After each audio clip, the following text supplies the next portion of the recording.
a 2, a 3, a 4.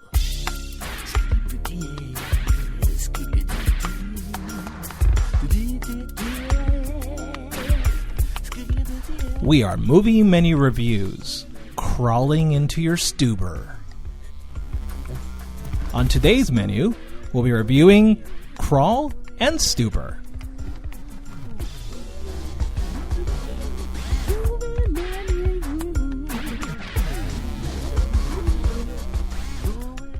Welcome, ladies and gents. My name is Z. I am hosting today's Movie Menu Reviews, your weekly movie news and reviews podcast, coming to you live from El Sereno, Los Angeles, and on Facebook Live. Welcome, everybody. As you can tell, Dan the man is missing.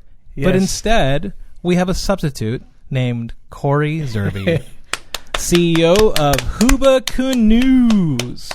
Thank you. Yeah. Thank you, CEO. Substitute teacher in the house. So what does the CEO of Huba Canoes do? I'm the chief executive officer of a corporation that pretty much owns all of the corporations beneath it. I don't have to do too much. The company kind of runs itself, and I make a lot of money. That sounds fabulous. Is Mike one of your cohorts, or is he like a servant, a slave? What are we talking about here? So what's your title these days? It changes, but it's up to you, CEO. All right. Which title you... we'll give you drone level 3. Okay. Drone level 3. Not even level 2. No, it's a... what's drone level 3? Oh, yeah. You're the type of drone... Yeah. I was a repetitive drone for like about 10 years. So that's a level 1 drone. You're a repetitive motion drone. That was how I started off. You know, I started from the bottom, shipping and packaging... corpses. Yeah. Corpses. Okay. Then you became a corpse as a human shields drone. Nice. Yeah, nice. And thanks to the cyborg program, I came back to life. Back to life. Well, and I'm glad you're here co-hosting Movie Menu Reviews. Right, Mike, stand with me. Welcome, Mike. Yes, thank you. All right. Thank you very much. So we don't have a lot of movie news, but we are going to talk about The King's Man, which is a new trailer for the Kingsman saga. It looks like they're taking a break in between the Kingsman trilogy and giving us a prequel. So you guys watched the trailer prior to starting the show. What did you guys think of Matthew Vaughn's new movie? It just makes me feel like I'm mispronouncing the title constantly. Kingsman? The King's Man. Yeah. It's a strange title, but Matthew Vaughn. I enjoy what he does, and I'm sure this is going to be fun. Yeah. What do you think, Cory? You said you watched only the first one? I only saw the first one because I heard the second one wasn't as so good. Yeah. So I didn't rush out to see it, and I just haven't gotten around to it. I liked the first 10 seconds of this trailer because it's all in slow motion. Because it's slow motion. I thought it was like a World War I movie. Yeah. But it looks like it's not. It's a Kingsman movie. Yeah, and Dan would be, obviously, if he was here, he'd be one to tell you that it's very interesting the way that it opens up with we have I forget the character's name, but you have. Ralph Fiennes playing the Duke of Oxford, saying things that are actually not representative of the Kingsmen, right? I forgot the saying. It's like something manners before manners. Yeah. Manners maketh man. Maketh man. And the way that Ralph Fiennes' character is actually leading into this one, it's like we're brutes. We know how to battle things, and you see shots from World War I. So it's a very interesting switch from what we expect the Kingsmen to be. More like Ralph Unrefined. There we go. Yes. Yeah. Absolutely. Is he one of your underlings? Sure. He is now. He can be a torture master with his unrefined. He did play some Nazis, so that perfect. He fits right in. There you go. Hired. Yeah. So are you guys excited about this movie, or? Yeah. I'm looking forward to seeing it. I'm looking forward to seeing it, and just looking forward to seeing how they blend the knights in it. I don't know. Yeah, because you see swords and you see interesting clips of swords clashing together. I'm interested in seeing. You see a little Rasputin too. Yeah. I thought that was interesting. Yeah, right. Yeah. There's a guy with a beard, and he looks like he's dead. So I'm assuming Rasputin. And very long hair. Dark hair. He looks a little Russian. Maybe he started the Kingsmen. Is that what that? Or the opposite, right? Like he could, or be he like ended the Kingsman. Oh, he ended it before the series actually began. Okay. No. I mean, like as in, like you see him and you can assume that he's like the counterpart, right? Like in America, I see. Yeah. you have the statesman. Yeah, Right? yeah. So yeah. Cory doesn't know about this, but America has the statesman, and I wonder what the Russian counterpart would be for that. Okay, I see. I see what you're saying, The because moon in the, has the spaceman. because in the trailer they're talking about knowing who your enemy is. Yeah. And then they show this And they character. show this so, character, so it's yeah. like the true enemy to the Kingsman, is what you're saying. Yeah, see. I think that's kind of like it's. I mean, it's taking place during World War I, so you have a lot of assassinations, and so that should be interesting. Pre World War II. So I'm just thinking about how Matthew Vaughn's going to spin this in the series. He's also been talking about doing a Kingsman TV show, so I wonder if like this is kind of a lead in for that too. But that remains to be seen. All right, anything other last words for the trailer, guys? No, I look forward to seeing more trailers. I look forward to seeing more trailers too. And you know what? We'll get a lot more because we don't have a lot of news due to the fact that Comic-Con is coming up. So we're having a rev up. So we're actually holding off until we get all these massive trailers coming out. But for now, let's transition over to our first movie review. Movie menu, movie menu, movie menu. All right, so the first movie we're reviewing is Crawl, directed by Alexander Aja, written by Michael and Sean Rasmussen, starring Kaya Scodelario, Barry Pepper, Morpheed Clark, and a giant CGI alligator. Is it one or multiples? Multiples. Multiple alligators. Here's the plot. A young woman, while attempting to save her father during the Category 5 hurricane, finds herself trapped in a flooding house and must fight for her life against alligators. All right, guys, depending on your spoiler-free review, I will decide if this movie's worth to dine in, watch it in theaters, a takeout, watch it at home, or a leftovers. Get eaten by an alligator? Become Florida Man and get eaten by an alligator. Does the movie take place in Florida? Yes. Oh, of course it does. Okay, that makes a lot of sense. All right, so Cory, because you are the guest, and I feel like you've already scored 10 points, but go figure. You need to keep track of your own points. So whoever earns 10 points... a horrible idea. Yeah, absolutely. This is how we keep guests from actually following through with it. So last week checked in with Cory. He now has like 100 points. I have 100 points. I think he actually might have scored his own show. Hey, So what score? We're up by 2. yeah, so I scored like 5 essentially, if you sway my opinion on whether or not I should go watch this movie in a theater or watch it at home or watch it or not watch it at all, then I give you a point, and those points can translate to your own segment. So you can choose to do that, or you can choose to ask Dan to buy you some King Torta. King Torta. Yes. Kingsman Torta. There you go. Mike cannot earn points, though, because Mike sucks. Yeah, they've banned me from. They banned you. Yeah, What did you do? I've made some segments that they were not proud of. Oh, they were awful. They were pretty bad. No, that really didn't happen. That didn't happen. We just all like got tired of it. It was really. I like how Dan describes the story, is that he just won so many times that he was tired of winning. Yes. So we all stopped winning points. Yeah, now it's guests only. So as it should be. I think it should be. Yeah. All right, guys. So Cory, since you are our guest, please rate this film. I will give it a soft dine-in. Oh. I'm using the language that you You're guys now use. using That was the soft and hard and sensual. Yeah. Okay. A sensual dine-in. You didn't feel sensualized in this one? Sensualized, sure. It didn't. But it's pretty good. Oh, okay. Pretty good. And there's not a lot of other movies like this right now, so Okay. why not go see this? Okay, so dine in for you. It's a dine-in. Yeah. Well, all right then, Mike. What do you rate this film? It's a dine-in as well. Okay, so why should I go watch this movie in the theaters? This movie is about an alligator. It's not. It's about multiple alligators. It's about You said multiple earlier. You asked him. I assumed he answered. I assumed that they're like a hybrid mind kind of situation. They're just like All right, so walk me through the story. What the hell's going on in the story? They're just regular alligators, man. they're just hungry and large, They're hungry. They're large. and they're deadly. And they're deadly. Alligators are deadly. Alligators This sounds are like the prehistoric opposite- lizards that are pretty good at chomping. Yeah, this sounds like the opposite of what I want to watch, though. So why the hell do I want to watch this movie?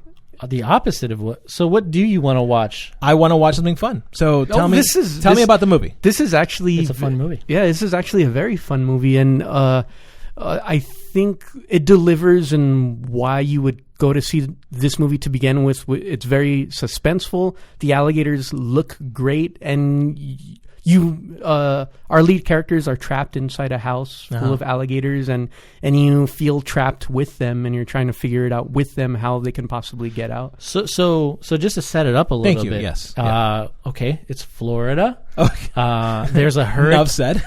There's alligators in Florida. There are, yeah. It's swampy out there. Yeah. There's alligator farms next to where there people are live. Not alligator farms. Oh yeah, there are. That sounds ridiculous. There are alligator farms. Okay, so that's the premise of the story, that they live next to an alligator farm? Well, no, I mean, so there's a storm happening. Okay. The lead character, Haley, she hasn't heard from her dad in a few days, and, she's worried about him because of this storm. It's going to be like Category 5, and there's flooding and all this kind of shit. So she's driving home, and, as she's driving, you see alligator farms, etc.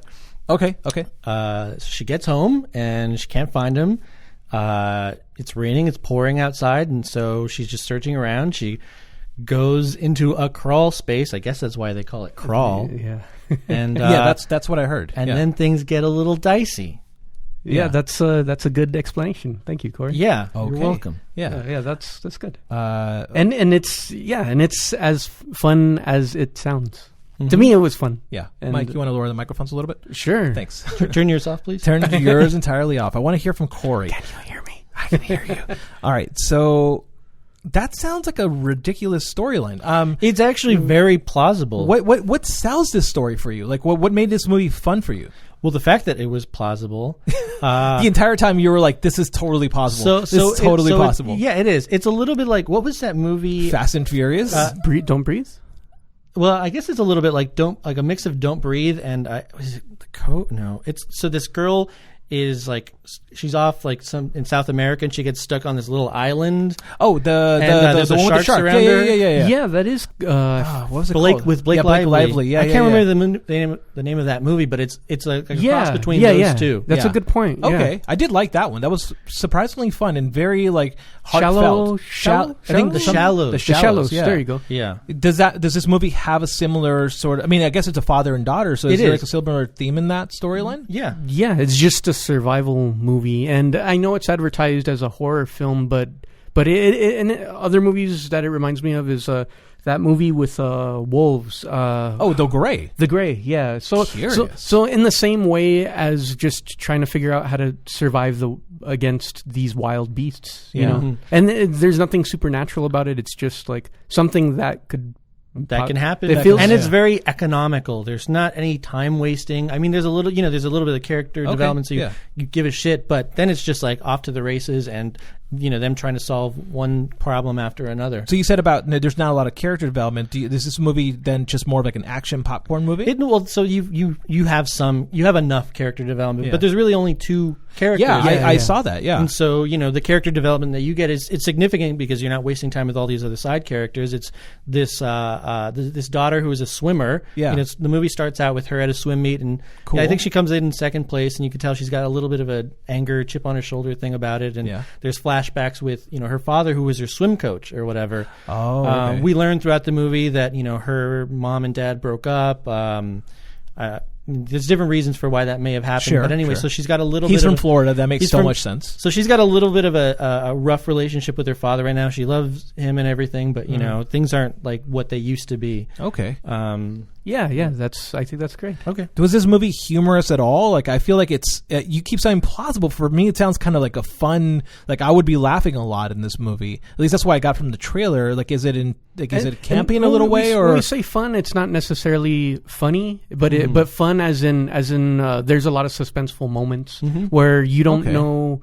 Yeah, you don't know how the characters are going to make it. Yeah, you're thinking, like, how would I get out of this situation? Because she's in this crawl space, and she's sort of blocked in by this alligator. Yeah. And her way out, would mean her passing through the alligator, which has proven to be pretty much deadly because what happens at the beginning of the movie, I don't think I'm ruining anything. No. Her father's stuck there partly because he was injured by this alligator. Yeah, which you do see in the trailer. You do see that he's bit. Like that's the reveal in the trailer, so there's no spoilers. Gotcha. there. Okay. Yeah. Fun. That sounds really interesting. And then throughout the movie, and this isn't a spoiler either. Like she's trying to help her father as well as like the situation keeps getting worse. Yeah. You know? Okay. You know, All right. it's raining, so as you can imagine, it starts to flood a little bit. And so that raises the stakes. And then then stakes continue to get raised. More and more obstacles come up, and it's fun to see them. So does in any point in this movie does it feel like it jumps a shark, like it's gone way too far in its silliness? No, because that was the Shallows had that problem. The Shallows did have that part where the shark is like eating metal. So I don't. I mean, I think the misses are too small to me to really matter. Like, I don't think there's anything where it's like completely ridiculous. I don't know. There was one. It's not completely ridiculous, and I don't want to spoil it. But there was one moment where somebody gets injured. And you think, oh, they're dead. Yeah. But they seem to bandage themselves up. Yeah, that's true. Yeah. That is camp. A little Tomb Raider. It's unintentionally funny. Yeah. But it doesn't. But that's towards the end, and by then And it doesn't like take away from the experience. No, it doesn't at all. Well, once the lights turn off and the movie's over, the person dies, so it's totally fine. Sure. It's like Tomb Raider. Tomb Raider, she falls off a cliff and she's perfectly fine now. There's not too much suspension of disbelief. It does seem, plausible for the most part. Okay, all right. How's the music in this movie, or how's the sound quality? Because I mean, it's rain, it's alligators. You got to have a lot of like. How was your musical experience when you guys were in the theater? Like, did it feel like you were in it? I think the sound was cool, and the special effects were pretty cool too. I remember there's a scene where the father is hitting pipes, and the lead character Haley, she's swimming underwater, and you could hear the sound of the pipes under the water. I thought that was pretty cool. Yeah, it's like a thing. It sounds like sounds underwater. Yeah, and I thought that was pretty cool. And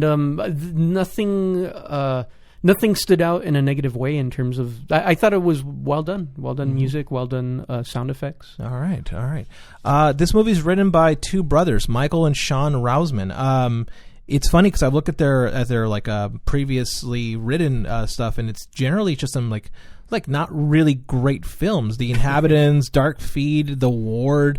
I mean, the director Alexander Aje, he directed Horns, which I didn't watch. Daniel Radcliffe. With Daniel Radcliffe, Piranha 3D. I did not see that one. And The Hills Have Eyes. I mean, like this. I also missed that. You guys are saying that this was the perfect storm. Nice. It was the perfect storm. Yeah. Of talent that hasn't really. Now, do you feel like the actors are the reason why this movie was sold really well? Like it works really well? I think they did a very good job. Yeah. Yeah. Barry Pepper. I know. Who's got a great name. That's a great name to say, Barry. Yeah. It sounds like a Doug Funny. Do you character. feel like it's a fake name? Probably, but it works. Yeah. Barry Pepper. That's not his actual character's name. I will not forget Barry Pepper. I will not. And also, I won't forget him from Saving Private Ryan. Yeah. That's right. Yeah. He was a sniper in Saving Private Ryan. Had some pretty good kill shots. Oh, he's the one who gets blown up. He's the one that gets blown up. In the tower. That's right. He's like, run away, whoever the fuck his buddy was, and Oh, okay, cool. So so these are some like, wow. I'm actually. I think he was also in Battlefield Earth. One of my least favorite movies. Wow, Battlefield that I saw in theaters and apologized multiple times. I believe the writer even apologized for that film. Yeah. The writer said, "I'm really sorry I made this stupid ass movie." Yeah, and Barry Pepper has been trying to make it up. It sounds like he actually did a pretty good job with this. All right, I think I've got my verdict. Do you guys have any final words? I think you should see this in theaters. I think. Do you feel like it's a cinematic movie enough that I got to watch it in a theater? I mean, it helps. Yeah. Especially with the sound. Yeah. And I would say don't set the bar too high in terms of like dialogue. And thankfully, this movie isn't like super dialogue heavy either. Yeah. So but I feel like that's where the weaknesses are in this film. But most of this film is just like having the characters escape, and that is well done, suspenseful, fun to see in theaters as well. Cool. Cory, final words. It's pretty good. Would this movie for you be helped with beer at all? Alligator jerky. Alligator jerky, sure. A little bit of alligator jerky would have gone a long way. All right. I'm surprised to say this, but I'm going to say that Crawl is a dine-in for me. Wow, Damn, now I okay. want to go watch this. I had heard some really positive reviews, and I was very shocked. Again, perfect storm of not really great talent making some amazing stuff. Now, I feel like now I'm looking at on Barry Pepper here. well, no, I'm not talking about Barry Pepper. We know he's good. What I'm saying is that Michael and Sean Rousman and Alexander Aje, like they haven't done a lot of great things, but now maybe they stepped it up. Now, yeah, maybe they got to own their own show, and they were like, we're going to make a really good movie. Yeah. So I'm looking forward to more work from them, and also kind of watching this movie. I'm surprised. I am actually genuinely surprised. I'm surprised too. Cory, you get the point. Congratulations. And now we get to move on to our next review, Stuber. Movie menu. All right, the movie we're reviewing now is Stuber, directed by Michael Dawsey, written by Tripper Clancy, another great name, Tripper Clancy, starring Dave Bautista, Kumail Nanjiani, Iko Uwais, Natalie Morales, and maybe I got the wrong name. Betty Gilpin. She plays the friend. Here's the plot: a detective recruits his Uber driver into an unexpected night of adventure. All right, I have watched this movie, but depending on our spoiler-free review, we will decide this movie is worth a dine-in, watch it in theaters, a takeout, watch it at home, or leftovers, take a lift instead. That's good. That's Sorry. good. That was good. Yeah. All right. Again, job, Z. thank you. I have watched this movie, so I will not be earning a point, but I will kind of. What would you have something to say, Mike? No, I was gonna say that was funny enough for you to warrant a guest spot in Stuber Part 2. Oh, thank you. So where like Kumail Nanjiani becomes the cop and you become his sidekick. I think you've written now the next movie. All right, Cory. Again, you are our guest, so you get to earn your points. I think at this point it's just going to be a consensus. So if we all agree, whoever has the most points. So if we are all leftovers dine in and takeout, then none of us get a point. All right, so Cory, get us started. Rate this film. So I enjoyed it, but not enough to watch it in theaters. So I'll say watch it at home. Okay, so you'd say takeout. Takeout. All right, Mike. Takeout as well. Really? Yeah. I think mine comes with an asterisk. I will agree with you guys that this is a takeout, but it was a hot weekend, and I enjoyed the break of being out of the heat, and also just enjoying a movie that I didn't think was going to be any good. I'm going to say dine-in. Okay. That's fair. I get it. I think my expectations were so damn low with this film that I literally was watching the movie thinking the whole time, there's no way they're going to make a 2-hour movie on this or an hour and a half movie on this. And then by the end of it, I was like, well done. I am shocked. Okay. You made me laugh throughout the entire movie. All right. Yeah. It's better than expected. It wasn't, for sure. Yeah, it wasn't like Airplane or anything, but it was definitely an enjoyable romp. What did you guys? What made this movie a takeout? I like that description of enjoyable romp. I just had to. Thank you.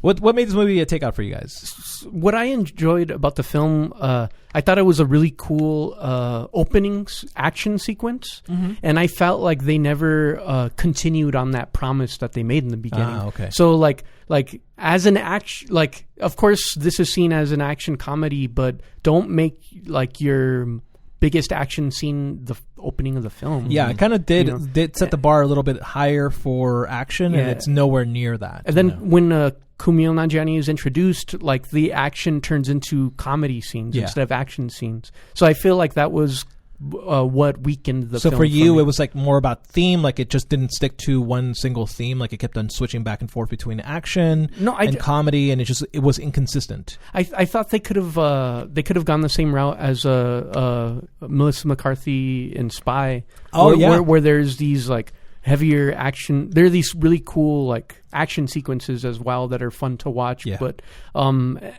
so I felt like they're very funny moments in this, and I felt like there were hits and misses in terms of some of the and some of the jokes. Yeah, well, and I think ultimately, right, like you set up this really badass action star, and then you nerf him.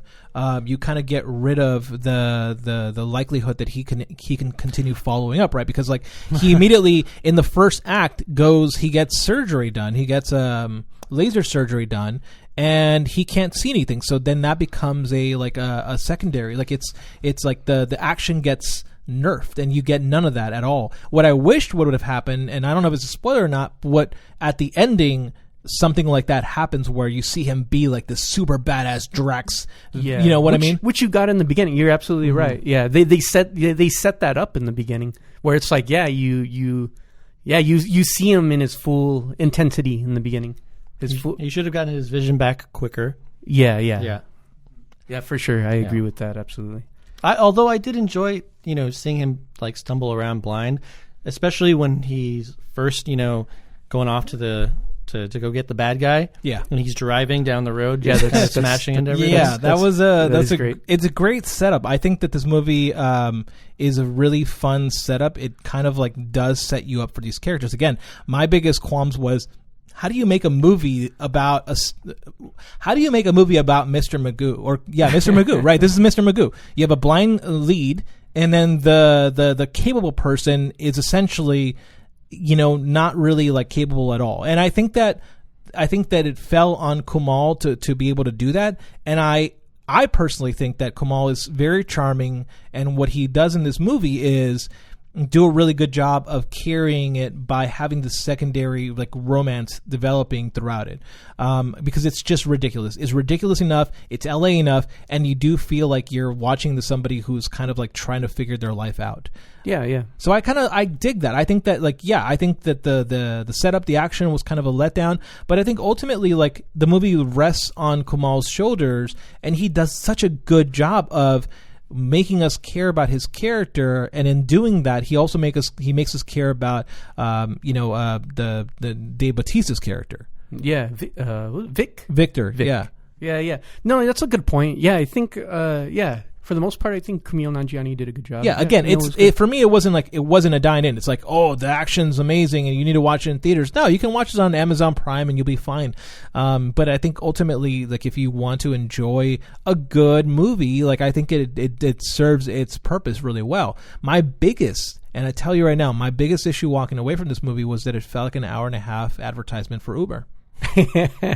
Well, with the movie with Uber in its title, I think that's, which I understand, but like you could have taken pot shots, you could have done a Lyft joke, you could have done anything to kind of like diffuse it a little bit, but it really does serve up Uber being this amazing service when anyone who has ridden Uber knows it is not. It is absolutely not the best service, and more importantly, I think they could have played on those jokes a little more. Okay. Yeah, so I just feel like they were too nice. Okay. You know what I mean? Like, that's okay. It was like they could have easily lampooned it in some way, but instead they just kind of focus on like let's make Uber look amazing by like having like Kumail's character call up a whole bunch of Ubers.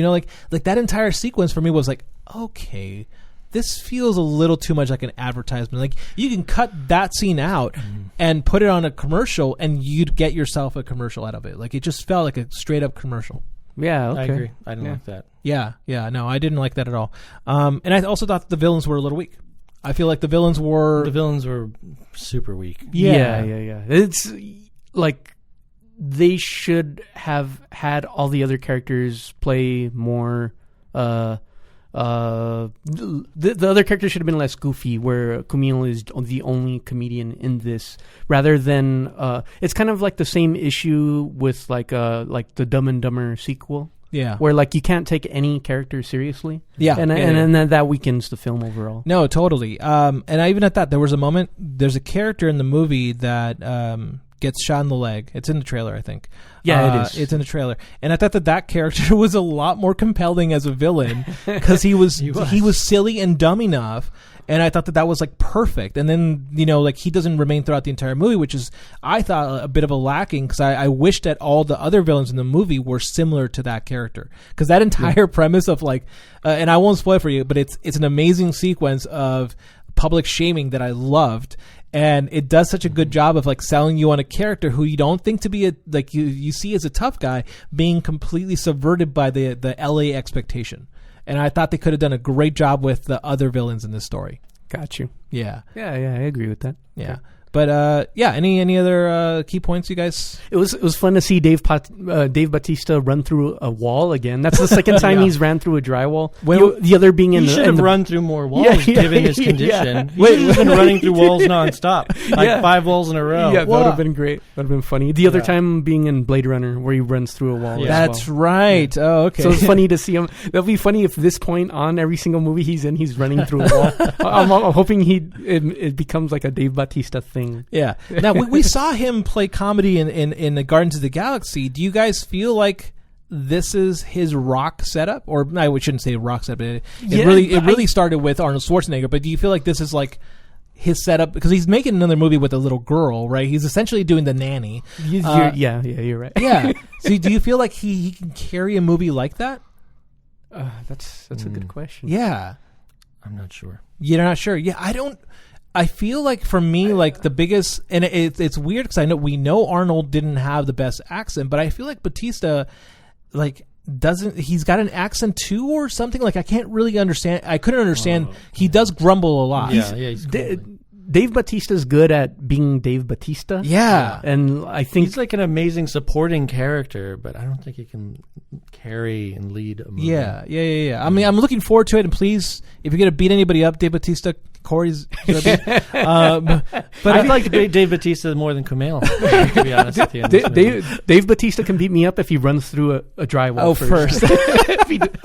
Dave Bautista, get LASIK surgery, then see me. Okay, right afterwards, though. Right after. The day of. The day of. Yeah. But yeah, I feel like he's not equipped there. He's not there yet. Right? Like no, he's good though. He's like he's right there. Yeah, no, he's got talent. Absolutely. Yeah. And I'm looking forward to. I hope there's enough time for him to grow into becoming a solid lead role. Yeah. And I think he has it in him, and he's working towards it. Yeah, definitely. Yeah. And I think the things that he has done has proven that he already belongs on film. No, totally. I think he's so funny. Too. He's funny. No, I think he can carry. I think he can do a really good job. I think what Cory said was do a supporting cast, but I think seeing him in a lead might be a little difficult.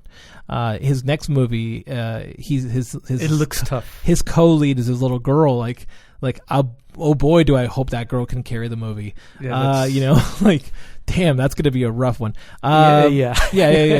But Kumail, what do you guys think of Kumail as a secondary lead in this? This is his second big lead film. Did you guys watch the previous movie he made? Are you talking about The Big Sick? The Big Sick. I like The Big Sick. Yeah. Do you feel like he's establishing himself as like this, non-white actor that can carry a movie? Yeah, I guess so. Yeah, I think so. I also liked him in Silicon Valley. He's great in that. That's right. He was good in that too. He was really good in that. His jokes were had like a 50% kind of hit. They did. Yeah. He was all sarcastic one-liners, and sometimes sometimes they hit. Yeah, like the ugly joke for me was like the best sort of like weird. Mm-hmm. Like it almost felt like it was an improv. What do you guys feel like? It felt like some of the jokes were improvised.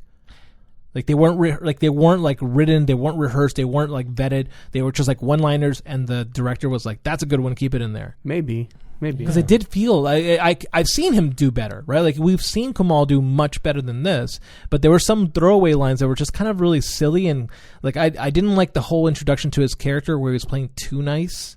He's like, "Oh, thank you so much. My name is Stu. How are you?" Like that whole thing for me was kind of a bit of a drop. Yeah. I think he definitely could have. They could have spent more time developing stronger jokes for sure all throughout the film.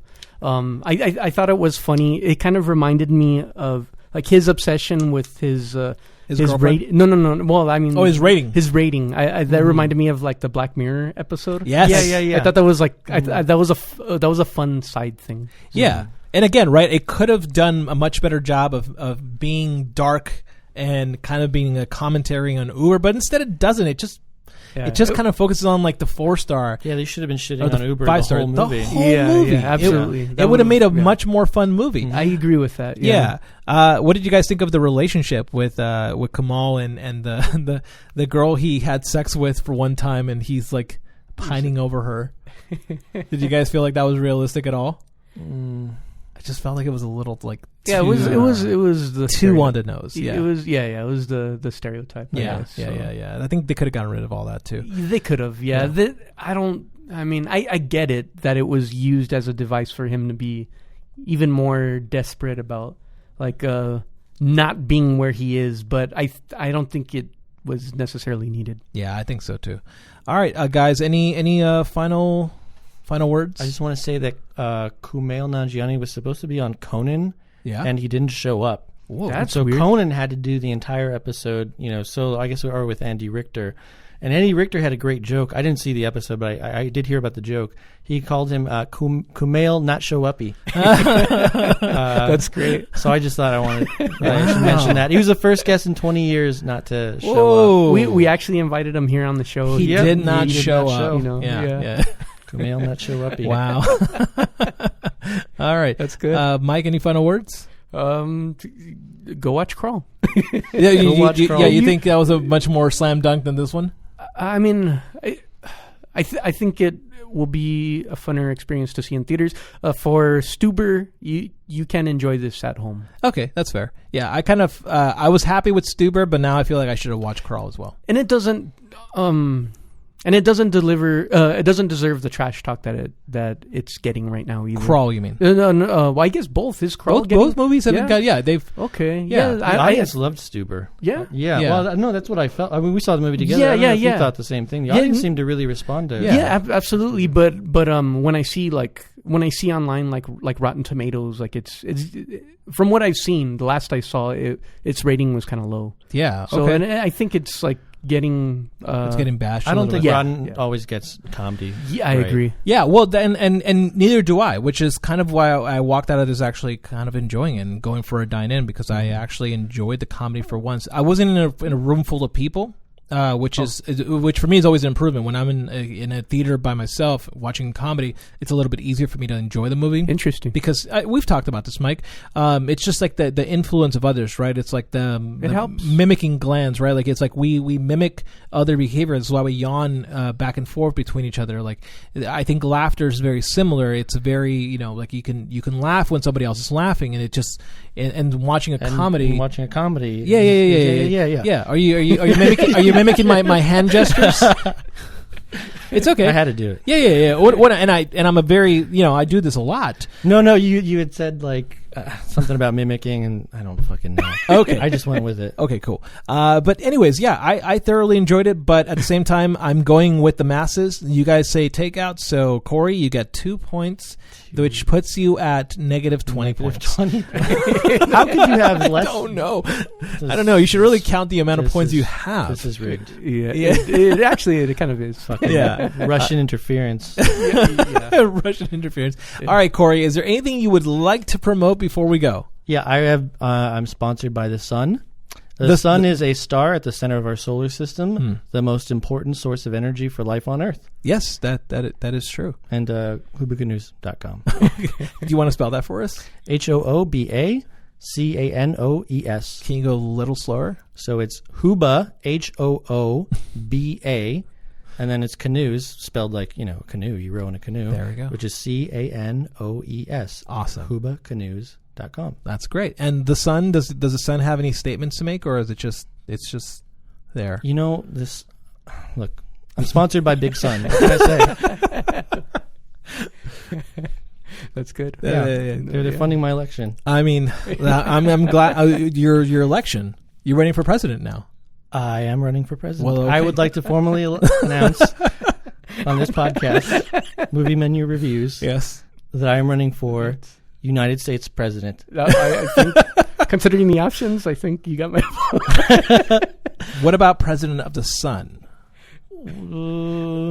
We'll see. We'll see. Okay, let's start with Earth. Let's start with United Earth. States first, and then start go to the smaller Earth. first. Yeah, and then we'll go expand to the solar system. Okay. And throughout the galaxy. I like the way you think. Okay. Thank you, Mike. Thank you, Z. Thank you. Yeah, and Thank you, Cory. Thank you, Mike. Thank you, Z. thank you, everybody. Thank you for Thank listening. you, Son, for Thank you. sponsoring me. Thank Wait, you. what about the moon? Thank you, viewers. Is the for- moon technically like a competitor? It's No. a small donor. Oh, okay, yeah.